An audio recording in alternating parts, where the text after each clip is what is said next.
My name is Elizabeth Golnick, and I'm the DTL of Paladin Aerospace, and this is our final presentation on the wind tunnel results and analysis of our aircraft, the Outlaw. Throughout this presentation, the primary screen will be located behind me, and the secondary screen beside me. I would now like to introduce the 9 other team members that have worked on this project for the last 2 semesters. First, we have Duke Millett, Daniel Griffith, Nathan Montoya, Adrian Meridian, Brendan Fonts, Mitchell Graham, Brianna Croy, Katie Robley, and Matthew Freese.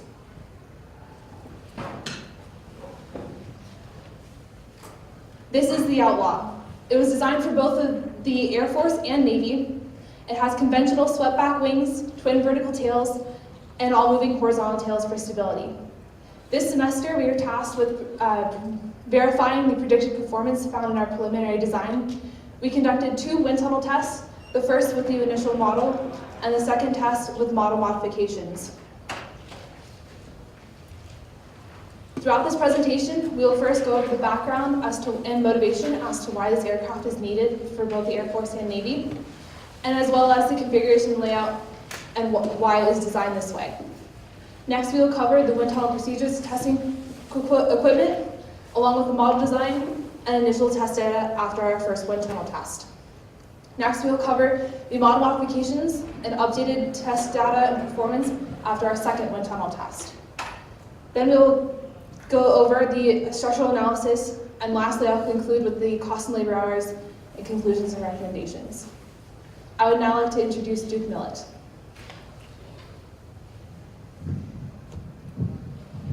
Thank you. I'll be talking about the motivation behind this program and what's been driving our progress.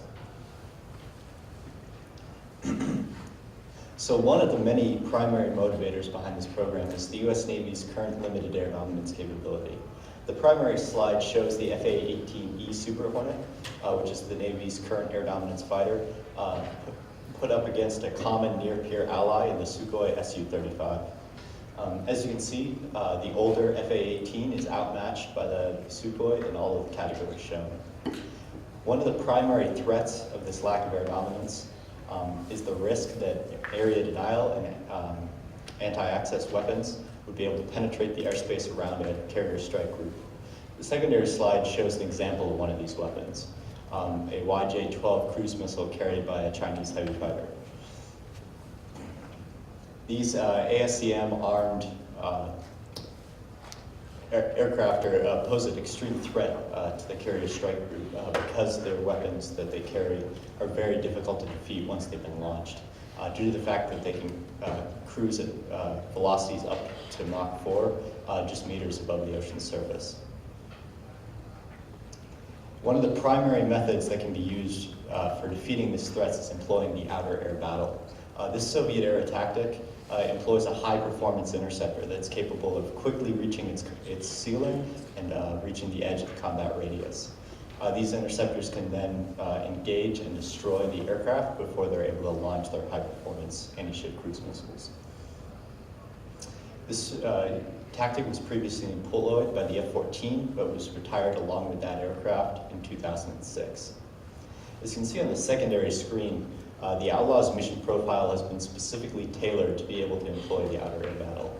The aircraft can take off either from an aircraft carrier or from a land base, quickly climb to 40,000 feet and supercruise at or greater than Mach 1.2 out to its combat radius. There it can complete a 20-minute combat air patrol, followed by a target engagement, in which it can sustain NIG maneuvers at sea level. The aircraft will then cruise back, descend, and once again land either on the aircraft carrier or on a land base. As I'm sure you can see, that this mission does not only suit the Outlaw for employing the outer air battle, it also makes it a very effective point and area defense fighter for U.S. Navy and U.S. Air Force assets around the world.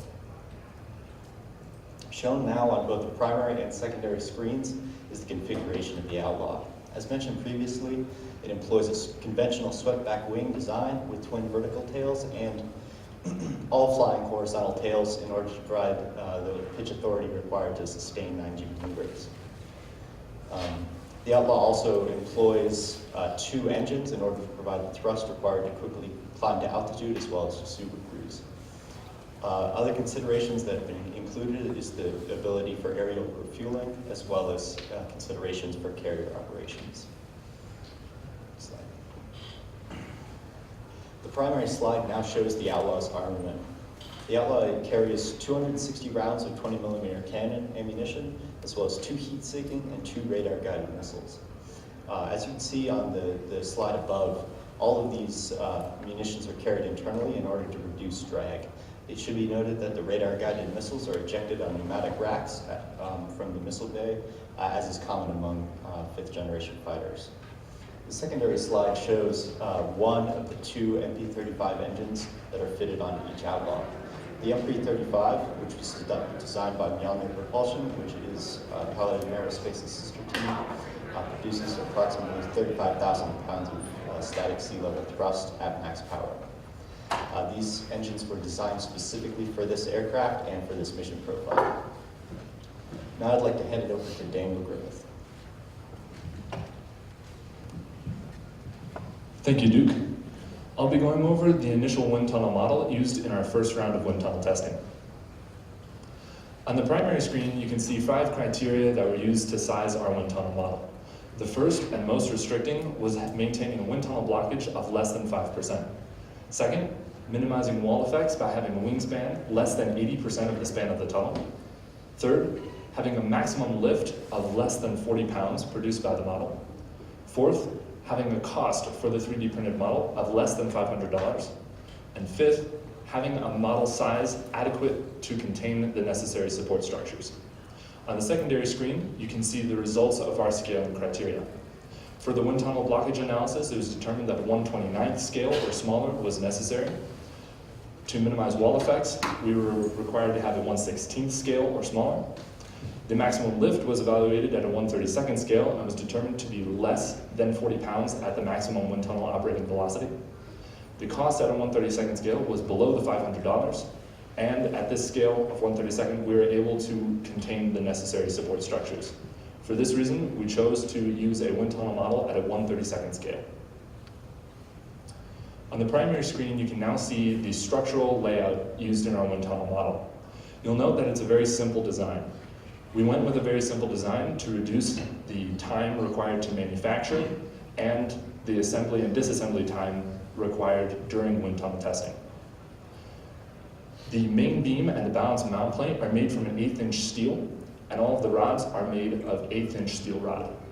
On the secondary screen, you can see the support structure within the wind tunnel model. On the primary screen, you can now see the side view of the main support beam. You'll note that the bottom surface of the beam was contoured to match the wind tunnel model to reduce drag and interference during our wind tunnel testing. On the secondary screen, you can see that the support rods for the empennage and the wings do pass through the ducts. The reason for this was because of the simple design choice of our structures. On the primary screen, you can now see an assembly video of the wind tunnel model. The balance mount plate was welded to the main beam, which was then inserted into the center fuselage section. The forward and aft fuselage sections were then slid into place and epoxied permanently. Each wing had one support rod epoxied into it, and they slid together through the center section of the fuselage in an interlocking fashion. In the same way, the empennage had one support rod epoxied into each of the horizontal tails and slid together, interlocking through the aft section of the fuselage. To support the vertical tails through wind tunnel testing, 2 rods were inserted into each vertical tail, one to the front and one into the rear. On the secondary screen, you can see an exploded view of the wind tunnel model. On the primary screen, you can see the wind tunnel model before and after some of the finishing procedures. The 3D printed parts needed to be sanded and primed as well as painted before they could be used in wind tunnel testing. On the secondary screen, you can see the model after it had been painted and after tufts had been applied for the first round of wind tunnel testing. The tufts were spaced 1/8 inch laterally and 1 inch longitudinally. They were 1 inch long white thread. And now I would like to introduce Nathan Montoya.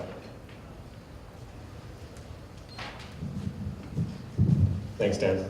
I'll be going over the wind tunnel testing equipment and procedures. On the primary screen above me is the AeroLab 87 series wind tunnel on campus. This was the wind tunnel utilized to test the scaled Outlaw. On the secondary screen are some of the main specifications for this wind tunnel. It is a closed circuit. It has a test section of 32 by 45 inches and a maximum speed of 230 feet per second. Now on the primary screen is the wind tunnel equipment.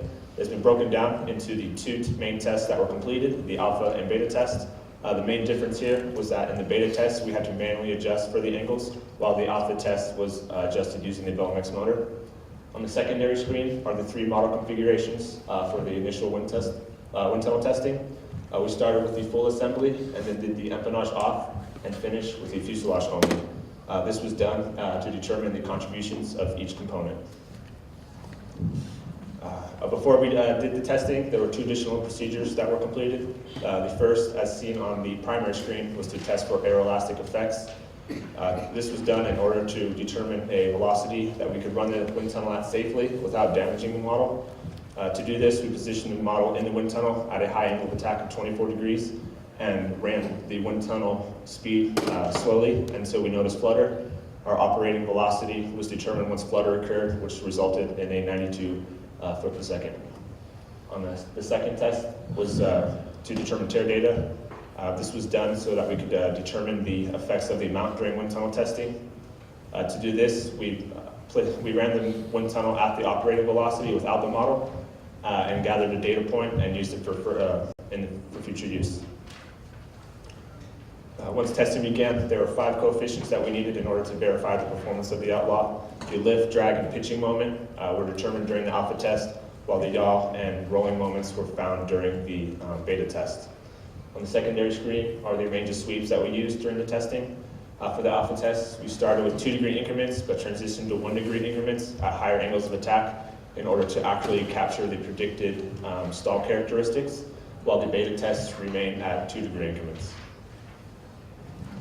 On the primary screen now is the initial orientation of the aircraft at -4 degrees when we were doing our initial wind tunnel testing, and the secondary screen shows the Outlaw at the final orientation at 26 degrees. Now on the primary screen is a top-down view of the aircraft during the beta test. On the primary screen is a 0 degree, which was its initial orientation, and on the secondary screen is the final orientation at -10 degrees. I would now like to hand it off to Adrian Reardon. Thank you, Nathan. I'll be going over the initial raw data for the 5 coefficients that were previously mentioned. So the first coefficient that we looked at was the lift coefficient. On the primary screen, you can see a comparison between our predicted and experimental lift curves. The wind tunnel model produced a much higher sail max and alpha stall than we had predicted. On the secondary screen, you can see additional values associated with these two curves. Next, we looked at our drag coefficient. On the primary screen, you can see a comparison between our predicted and experimental subsonic drag polar. The important thing to note from this plot is the increase in our zero lift drag coefficient. On the secondary screen, you can see that this increase was 34% above our predicted value. In addition to this drag increase, we also underestimated our induced drag as well. To determine the cause of this excess drag, we investigated the flow visualization images that we had taken during testing, and it was found that there were a vortex coming off of the inlet. In addition to this vortex, we believe that the mount body interference and the rough surfaces and support rods that were in the flow-through ducts all contributed to an increase in drag. On the primary screen, you can now see the CG locations for our full-scale aircraft, our 1/32nd scale aircraft, and our model. The secondary screen allows you to compare the CG locations between our model and our 1/32nd scale aircraft. On the primary screen now, we have our CM versus alpha plot. The green solid line represents our predicted data, and the 3 additional lines correspond to the 3 configurations that we had tested. The secondary screen shows the values associated with these curves, and it was determined that the only unstable configuration was the fuselage only configuration. On the primary screen now we have our CN versus beta plot. Similarly, the green solid line represents our predicted data and the remaining lines represent the configurations. The secondary screen shows the values associated with these curves, but this time the full assembly was the only configuration that was stable. And this is due to the fact that the full assembly was the only one from the 3 that had the vertical tails attached. In addition to that, even though we were stable, we did not have the required yaw authority for our aircraft. On the primary screen now we have our CL versus beta plot, and as you can see we were unstable in all 3 of the configurations that were tested. The secondary screen shows the values associated with these instabilities. The primary screen now shows a table that has the RFP performance requirements as well as the Outlaw's capabilities, which were recalculated using the experimental data. This table continues onto the secondary screen, and between all of these requirements, only the combat range and the combat air patrol were insufficient at this time. To address these 2 performance deficiencies, Paladin discussed the possibility of 4 potential changes that we could do to the wind tunnel model. From these 4, 3 were selected. Paladin believed that incorporating a leading edge extension would help break that vortex that was occurring at the inlet. We also believed that an improved blend between the wing and the fuselage would help decrease the drag. And to address our insufficient yaw authority, we elected to shift the vertical tails farther aft rather than keeping them in their current position and increasing their size. The 4th option, which was not selected because of analysis that was done, and it was determined that it did not address the 2 performance deficiencies sufficiently. And now I would like to introduce Brendan Fox.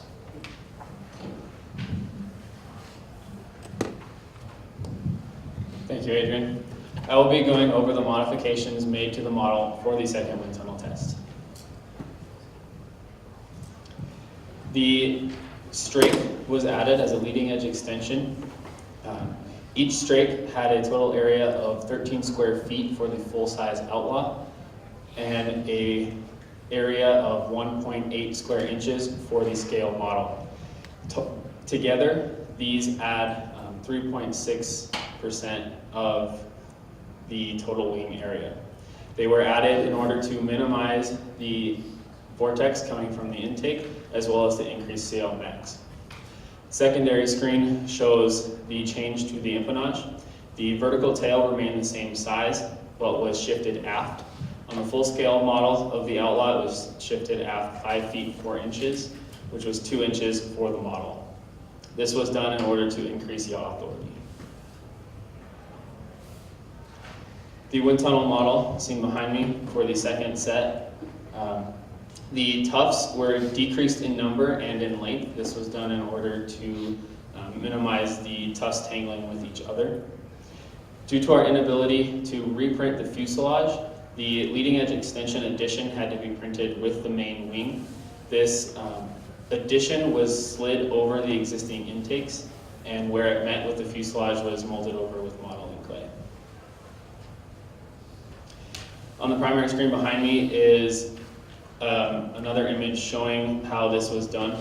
For clarity's sake, again, it was slid over the existing slid over the existing intakes to create our leading edge extension. The old attachment for the wing is shown on the secondary screen. The wind tunnel configurations for the second wind tunnel test was done for 3 different configurations.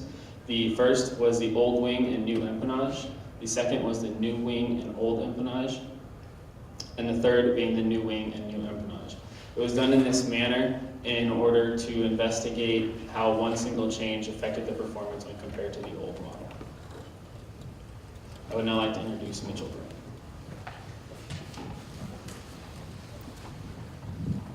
Thank you, Brendan. So now I'll be going into the new aerodynamic data for all these configurations. The primary screen shows the lift curves for these configurations, including the initial model.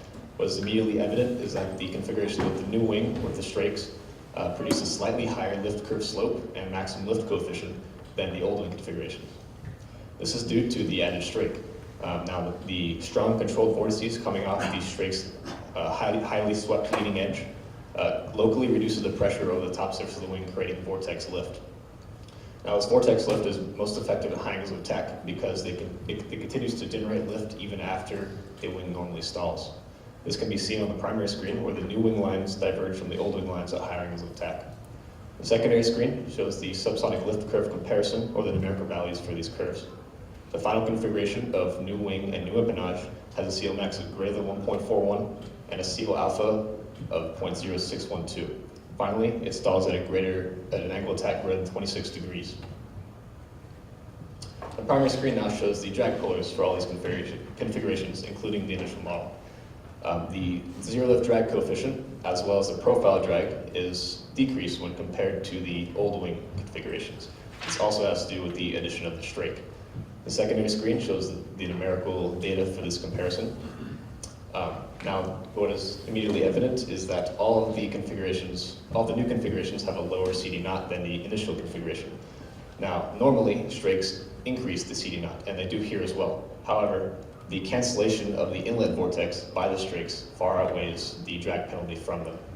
Additionally, the new wing configurations have less form or pressure drag than the old wing configurations. This is because the leading edge extension energizes the boundary layer on the upper surface of the wing, which delays and reduces separation. The primary screen shows the flow visualization at low angles of attack, or less than about 12 degrees. As you can see, the flow is attached over all lifting portions of the aircraft and also of the fuselage. The secondary screen shows the flow visualization at high angle of attack, or above about 12 degrees. The flow is still attached on the empennage, or on the fuselage and the empennage due to the downwash from the wing. However, the flow is detached on various portions of the wing not affected by the straight vortex. The primary screen shows the very strong vortices formed off of the strakes. And the secondary screen again shows that the leading edge extension interrupted the formation of these unwanted inlet vortices and replaced them with smaller, more powerful leading edge vortices, which increased lift and decreased drag. I'd now like to introduce Brianna Coy.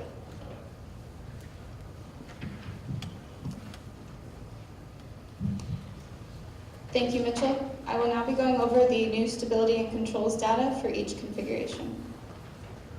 The primary screen shows the pitch moment coefficient versus the change in angle of attack with negatively sloped values indicating longitudinal stability of the aircraft. The secondary screen shows each of the numerical data for the configurations, where the most desirable configuration is of the new wing and the new empennage. This is because it is the only configuration to have a positive trimming angle of attack at about 1 degree, which provides less sensitive control input to return the aircraft back to trim conditions.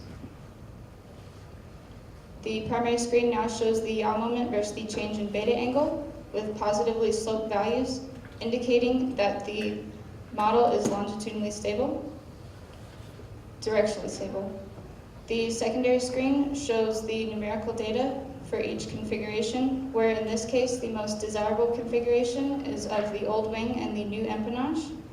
By shifting the empennage back 2 inches of the model, the yaw authority increased to greater than 62%.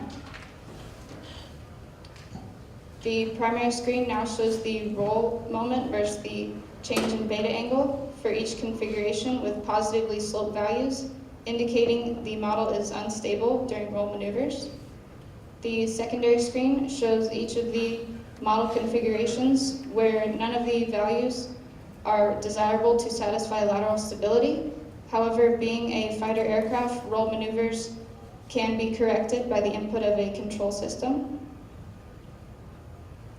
Based on the new aerodynamic and stability data, Paladin decided to go with the final configuration of the new wing and the new empennage, which is shown on the primary screen. This configuration was used to further analyze the performance of the Outlaw. The secondary screen shows some reasons why we have chosen to go with this configuration.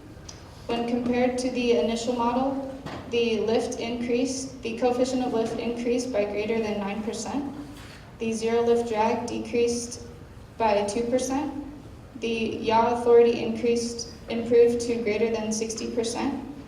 And maneuverability for the aircraft during longitudinal maneuvers also enhanced. And now I would like to introduce KT Robley.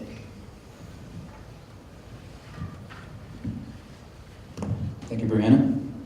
I'll be going over the performance parameter of the Outlaw, which utilizes the final configuration, which is the new wing and new empennage design.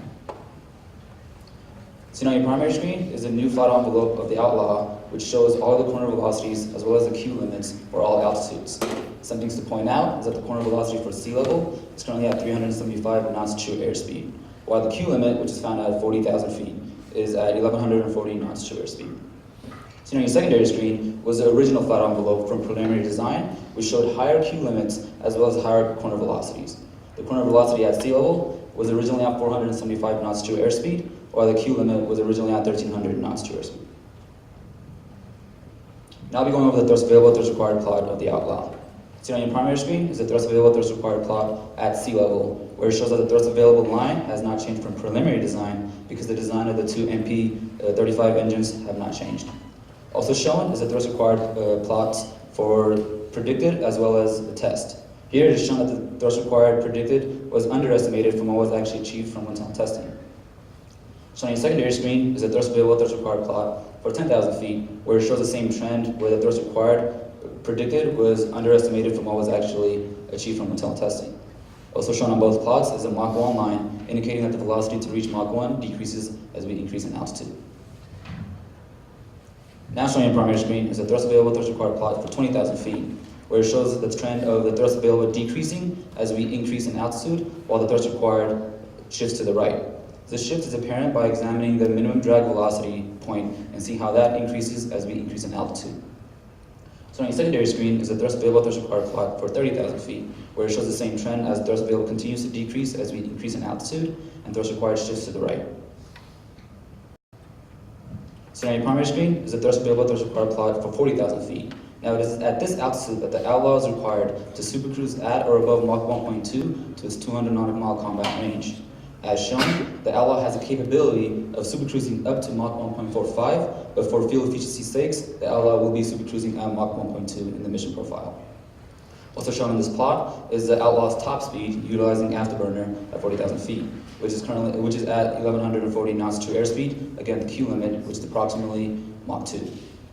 Shown on your secondary screen is a thrust available, thrust required plot for 50,000 feet. Here it is shown that the Outlaw can still fly at these altitudes without the use of afterburner. Now I'll continue with the performance parameter alongside the flight envelope found underneath.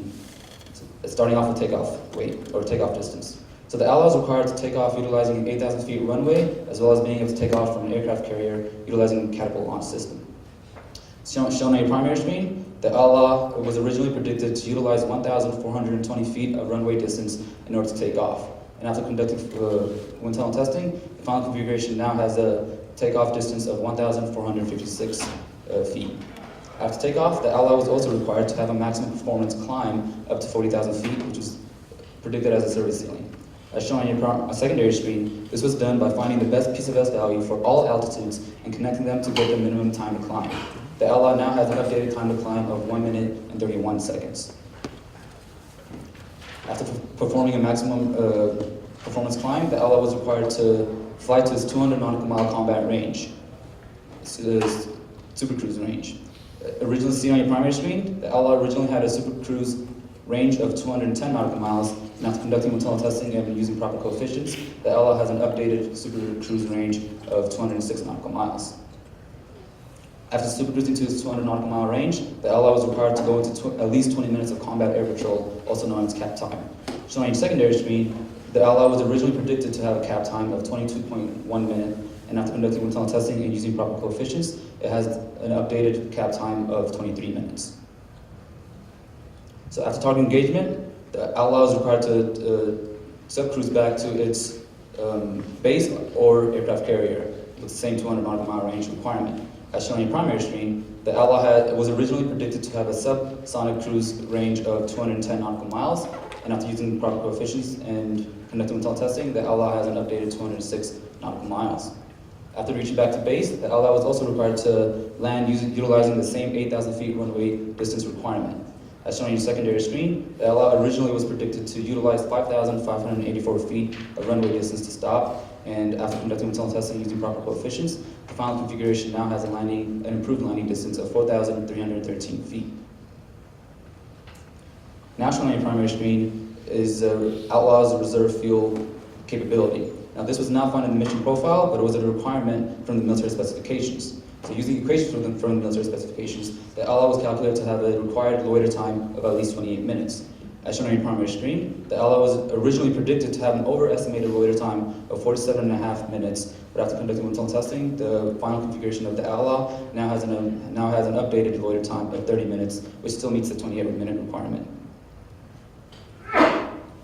Now shown on your primary screen is the Outlaw's 9G turning capability. As shown on the primary screen, utilizing takeoff weight, the Outlaw can still sustain 9G turns at sea level and also can sustain 9G turns up to an altitude of 6,000 feet. Shown on your secondary screen is the Outlaw's 9G turning capability utilizing its combat weight. Now its combat weight is the weight of the Outlaw found in the mission profile when the Outlaw is in the target engagement phase, which is approximately 41,000 pounds. Seen on this screen, the Outlaw has an improved 9G turning capability and can sustain 9G turns at sea level, but as well as up to altitudes of 15,000 feet. And now to introduce Matthew Fries.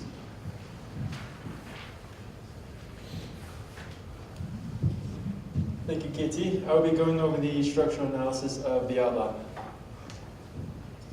It is important to determine the maximum load limit that will be applied to the aircraft during flight. And this is done by plotting the gust lines on top of a Venn diagram. The primary screen shows the most restrictive gust line that's called out by military specifications, which is a 66 upward foot per second gust at sea level.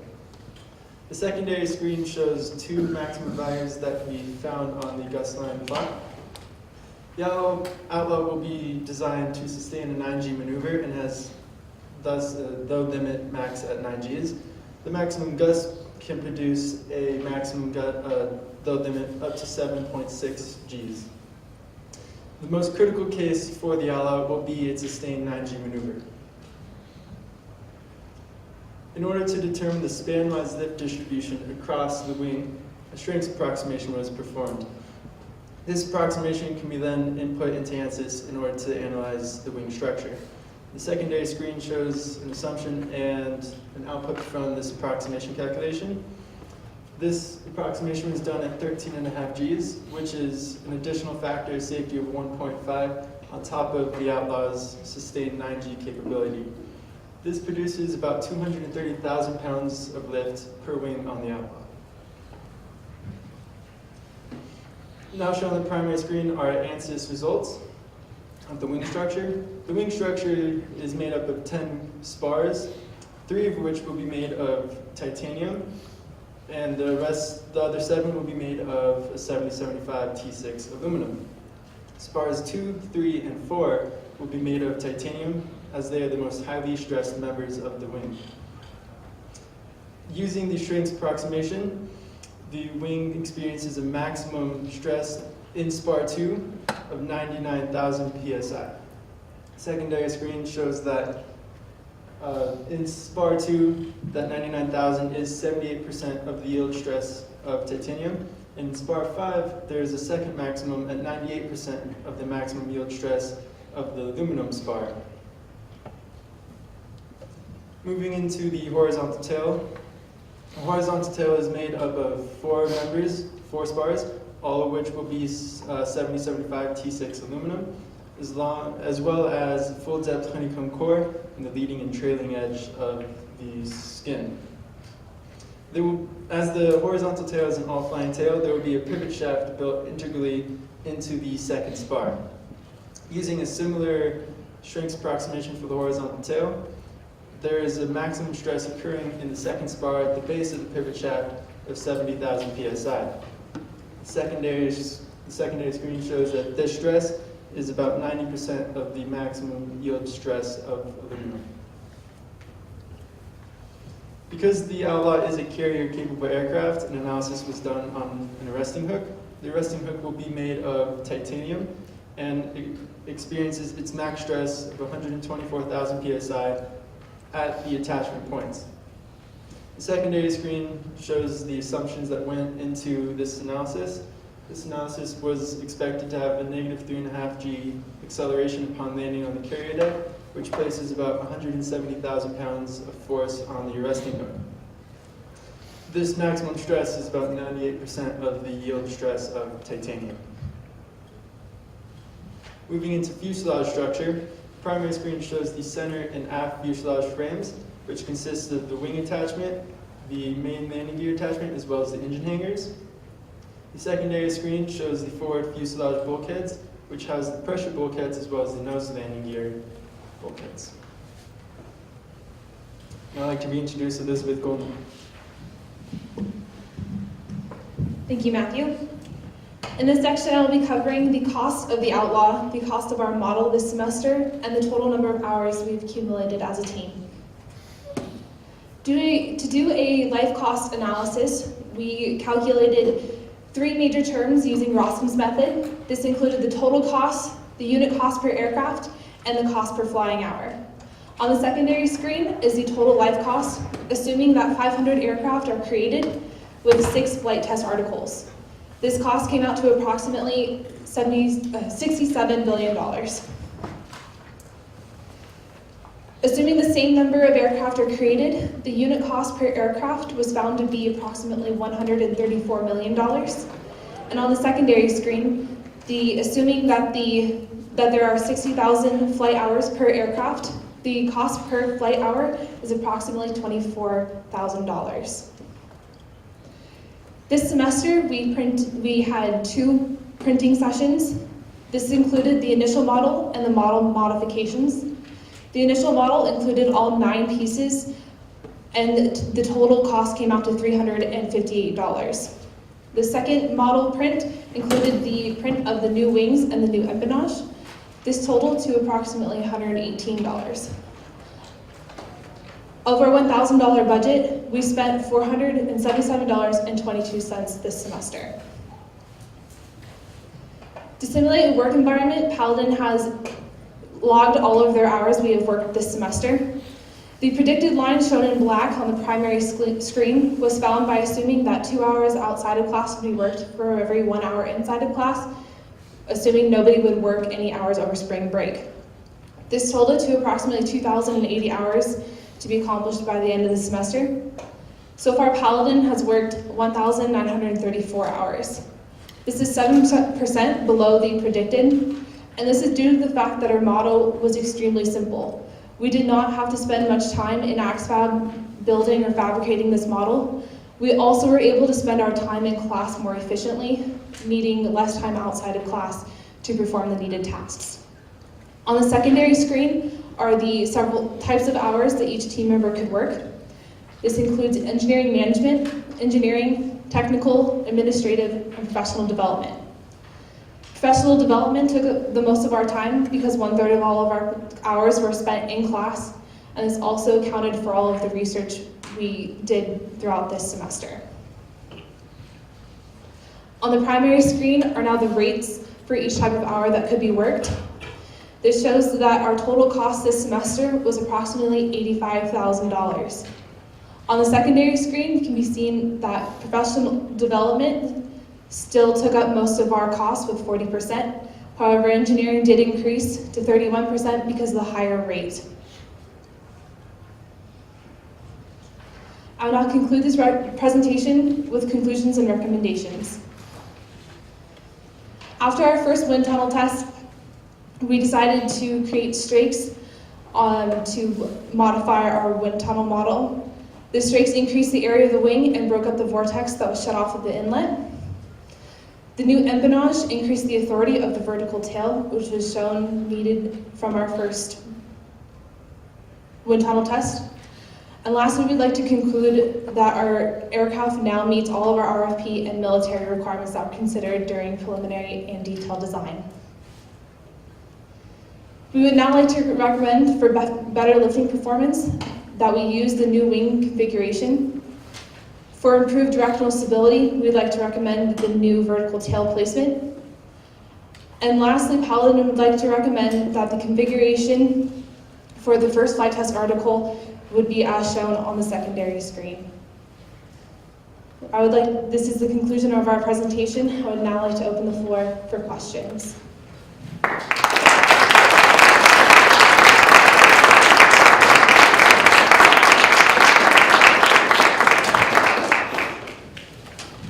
Great job, guys. My name is Robert Anderson, work at Raytheon Missile Systems, design missiles. So it looked like you were basing your design on an entirely unproven power plant. Is that true? Okay, and would you consider that a high or low risk for the fielding of your design? That would be high risk. Okay, did you evaluate any alternate power plants that would fit within your design and still maintain performance? We did not. Okay. I think that's it. Roger Bartlett, Raytheon Missile Systems also, lead systems engineer. So one of my main questions was around the structural analysis and the spar design. So that it appeared to me, maybe I'm wrong, it appeared to me that the spars all go in the same direction generally, and there's no cross members in the spars. Can you comment on whether that's true or not, and why you don't? I'd like to defer this question to Matthew. So there are ribs in the wing structure, but in terms of the ANSYS analysis, it was only done with the spars because I assumed the spar caps would carry all the bending load. But there will be spars and ribs in the full structure. Okay, so there will be ribs. Okay, and then just as a quick follow-up, was there a structural analysis on the skin as well? Yes, it was included in the ANSYS. It was not shown. It would be a full box structure. Okay. All right, thank you. Great job, guys. Kenny Young, Product Review Engineering Manager at Boeing Mesa. Good comments as far as explanation on some of the charts. I started to write and questions, and right as I was getting done, you guys answered it for me. So I'm just kind of curious. I looked at your cost breakdown per copy. Do you guys find yourselves to be affordable in a future market where budget lines are tightening, and our government has been asking our defense contractors to get more for their buck? So how do you guys, do you guys find yourselves to be marketable and affordable with your current analysis? And if not, what changes would you make? So I guess that's a two-part question. I would like to defer this question to Daniel. Okay. So the first thing is that we used Jan, the trust me method. So we don't really have an accurate way of doing, so we just based off Roscom. As of what we have right now, I would say we are competitive. I think the F-18 has a flight hour of 24,000, which is what we're similar with, but we're able to supercruise, as well as our cost for acquisition is around 60 million, which I think is around what the F-18 is as well. So as far as Roscom's Trust Me method, we are very competitive with what we have there. All right. Great job, guys. That was a good job. I was gonna ask that, so I guess I'll just pick something else. So you guys only carry 4 missiles total. I think I brought this up last year. Correct, that has not changed from last semester. Okay, so did you guys not try to fight that at all? No. No? Okay, I'll come with something else. Dang it, I'll skip you for now.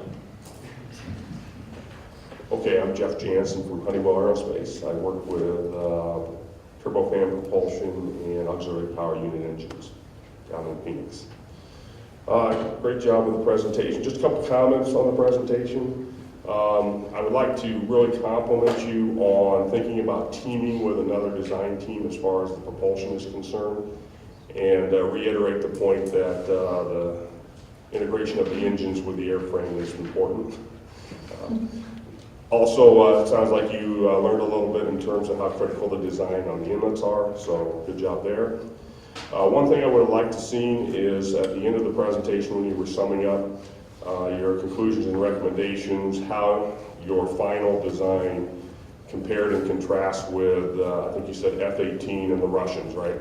So maybe some of that to see how you ended up in the end in terms of comparing the two. Okay, but really a good job. One question on page 30. This is your roll moment, predicted versus actual. So just clarification, the predicted line, which is the green line, is comparing to the full assembly blue line. Is that how I read this? Correct. Okay, and so, let's see. I'm sorry, could you go to the roll one? I think I said the wrong thing. There we go, thanks. Okay, so the green is predicting to the full assembly. Why is the slope of the predicted line data significantly different than the full assembly? I would like to defer this question to Bruno. During the wind tunnel test, this is how the data turned out, and we assumed it was due to the tear data collection or errors in the wind tunnel due to the fuselage effects. We weren't exactly sure how it differed. Okay, so the error was in the test setup or the parameters of the wind tunnel and not in the prediction. Right. Okay. All right. Thank you very much. Good job. So my name's Connor Warren. I do rocket propulsion in California. I'll start off as well by saying good job, you guys. I'm going to go quickly here so I don't reiterate too much. As far as the aircraft comparison between blue and red, again, just to reiterate the point, some more detail on that might help because there's a lot more to an aircraft than just airframe, radar stores, and things like that. Also, just another quick comment, it would have been nice if you guys had stated your requirements up front, so then I knew what I was looking at a little further on. That just confused me a bit. Only question I have, slide 54B.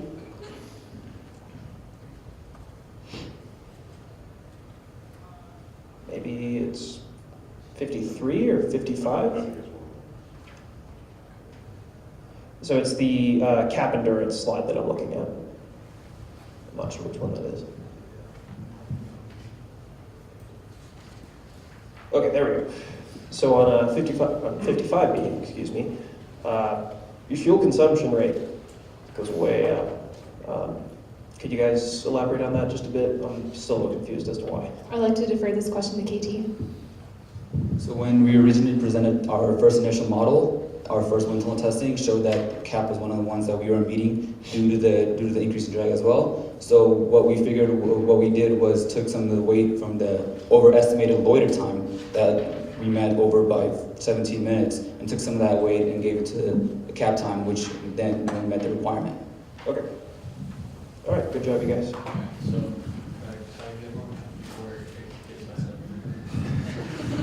sorry. So what I came up with was it kind of goes a little bit farther on what he was saying earlier. At the end, it would have been nice if you kind of showed why your aircraft should be purchased, because you guys did a lot of good work and it has a lot of capabilities. But you need to make a case as to why we won't just shoot a bunch of SM-6s at whatever is coming at us instead of launching your aircraft. So that's just my point. Like it really got a lot of cool capabilities and all that, but just to sell it at the end rather than just state we meant what you wanted. Does that make sense? Absolutely. All right, cool. I'm Scott Wells. I'm a '87 grad from Embry-Riddle. Nice job, by the way. I'm currently working at Raytheon Missile Systems. I do flight controls, autopilots for missiles. I don't have a lot of substance I want to ask, but there's a comment that I want to make on, and it relates to several different charts. For example, your moment curves, any one of them, what's your moment reference point? I would like to defer this question to Bree. Because it's different, right? Your moment reference point is a different thing, and your moment's different. Yes. So where was your moment reference point?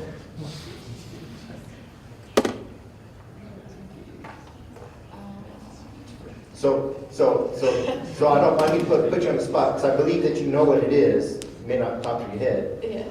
But I don't know what it is. And somebody's going to take that chart in your company, and they're going to lift it, and they're going to put it into their presentation, and they're going to say, oh, see, this is what it is. And they have a completely different moment reference point. And now that plot is completely wrong. So on plots like that, plots like your piece of S curve and your thrust required curves, what weight were those at? Configuration is super important on those, and a different configuration gives you a different plot. So all those have to have an explicit configuration note somewhere on the plot, because somebody's going to lift that plot in the future and use it for something else. And you have to have all that metadata with it. Hi, Steve Jacobson, 92 Riddle grad. I work at Armstrong Flight Research Center out of Edwards Air Force Base. First of all, I thought it was pretty cool how you guys, when you discovered you had a vortex shutting off your inlet, tried a couple different things with the wing and came up with a solution that seems pretty effective. And I liked your trade between where you carefully changed the empennage and then the wing, or the wing and then the empennage, to see what the overall impact was. I thought that was really good. A couple of quick questions. When you guys took your performance data from the wind tunnel and then re-estimated your new performance information, did you correct for Reynolds number and Mach number when you updated your new performance estimates? I would like to defer this question to Mitchell. So what we tried to do in the wind tunnel test was emulate Reynolds number effects. So we had our trip strips in front of the transition, the boundary layer to turbulent. Now we didn't correct the drag data for Reynolds number because we didn't know the effective Reynolds number to correct from. Additionally, to extrapolate this data, we'd have to test at higher Reynolds numbers to make extrapolation possible. And Mach number is probably more important than Reynolds number, because like you're looking at Mach 0.8 up here versus, what was your Mach in the tunnel that you were? The Mach in the tunnel was about 0.1, I believe. It was really low. But we did include You're easily in the compressibility region here at 0.8. So, yes. So you gotta be careful about extrapolating those wind tunnel data without correcting them for Mach effects. And it would be okay if you, well, actually I'm not sure that it would be okay for you to do that because it is so radically different with compressibility. But you need to at least state that that's what you did. That was the assumption you made. And then one other question. It looks like you mounted your tufts perpendicular to the spars versus parallel to the free stream. Just curious about why that is. Honestly, that was due to research. We saw a lot of tufts mounted that way on the wing. And so it seemed like a good way to do it because we could include more tufts span-wise than if we mounted them perpendicular. Because it looks like your tufts are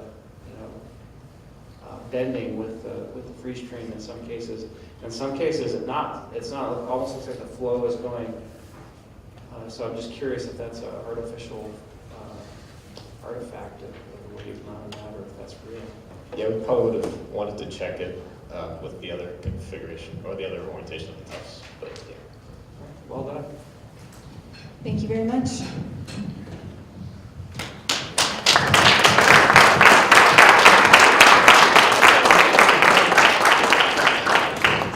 We still have a couple of minutes. Does anybody have a question number 2 in their back pocket?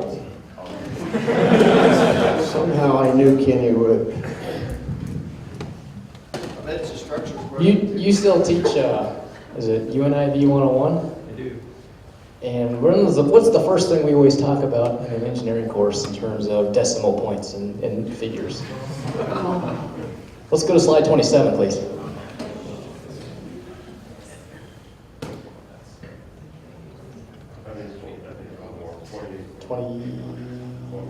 Where your CG locations are. I think it's on alpha. Okay, so you guys are in feet here, right? Let's think about this from an industry perspective. I understand from a design world and when computers can make something so small look huge, but let's give it that method, if you will. 0.002 feet.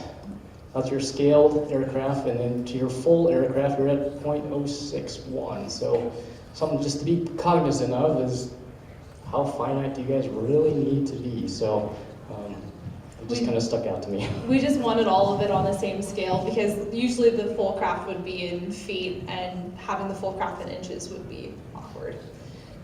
Sure. And it just seems odd. I mean, if you're just kind of, especially on the design phase right now, you can, yeah, we're right there and we don't see a huge shift. So just something that stuck out. There's another comment. Just it was a cool thing that you guys did when you went to the configuration changes. I thought it was cool how you basically split it in half.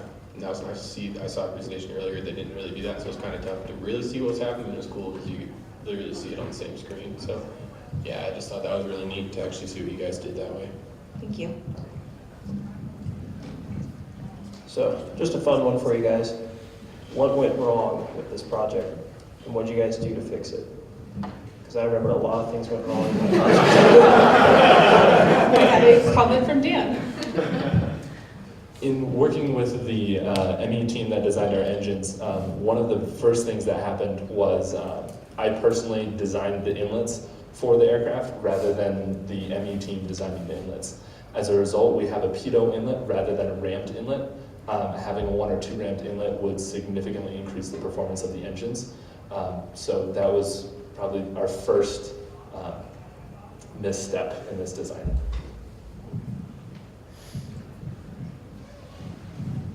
Anyone else?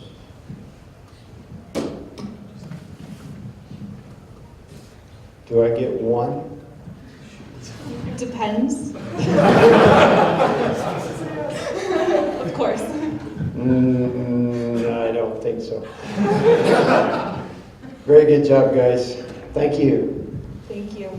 I'd like to announce too that as you have heard, the Molnar team is designed the engine. This was a combined project. One of the teams every year we have the ME team design the engine for that airframe. So they are the team that designed the airframe, and the Molnar team designed the engine and the inlet. And one of the reasons why the question was that they had not gotten to their sectional design yet in the Molnar, so that's why we were designing the inlet that ultimately the propulsion team would have designed, but we needed it first so that was an integration thing that we learned lessons, and that's what this is all about.